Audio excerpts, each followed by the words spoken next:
തൃശൂർ അതിരപ്പള്ളി കണ്ണംകുഴിയിൽ കാട്ടാന കാർ ആക്രമിച്ചു. കണ്ണംകുഴി സ്വദേശി അനിലിന്റെ കാറാണ് ഒറ്റയാൻ ആക്രമിച്ചത്. ആന ഇപ്പോഴും ജനവാസ മേഖലയിലെ റോഡിൽ തുടരുകയാണ്. ഗോകുൽ VS ആണ് വിവരങ്ങളുമായി ചേർന്നത്. ഗോകുൽ, കാർ കാട്ടാന ആക്രമിച്ചു എന്നാണ് ലഭ്യമാവുന്ന വിവരം. ദൃശ്യങ്ങളുമുണ്ട്. എന്താണ് വിശദാംശം? ഇന്ന് രാവിലെ ഏകദേശം ഒരു 6:30 കൂടിയായിരുന്നു ഈ ആക്രമണം ഉണ്ടായത്. കാറിന്റെ ഡോറയാണ് കൊമ്പുകൊണ്ട് കുത്തി. അതിരപ്പള്ളി കണ്ണംകുഴിയിലാണ് ഇത്തരത്തിൽ സംഭവം ഉണ്ടായത്. കണ്ണംകുഴി സ്വദേശി അനിൽ, അദ്ദേഹത്തിന്റെ ടാക്സി കാറാണ്. ഈ കാറിൽ അദ്ദേഹം വരുന്ന വഴി ഇത്തരത്തിൽ ആന ഓടി വരികയും ഡോറിൽ കൊമ്പ് കൊണ്ട് കുത്തുകയുമായിരുന്നു. സാധാരണ തരത്തിൽ വന്നു കഴിഞ്ഞാൽ മറ്റു മാറാനോ അല്ലെങ്കിൽ വാഹനം മാറ്റാനുള്ള ഒരു സൗകര്യം സാവകാശം ലഭിച്ചില്ല.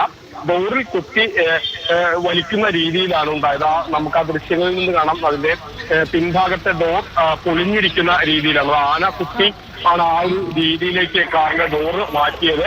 ആന ജനവാസ മേഖലയിൽ തന്നെ തുടരുന്നു എന്നുള്ളതാണ് പ്രദേശവാസികൾ പറയുന്നത്. വനംവകുപ്പ് അടക്കമുള്ള സ്ഥലത്തെത്തിയിട്ടുണ്ട്. ഇന്ന് രാവിലെ ഏകദേശം ഒരു 6:30ക്കാണ് ഈ സംഭവം ഉണ്ടായത്.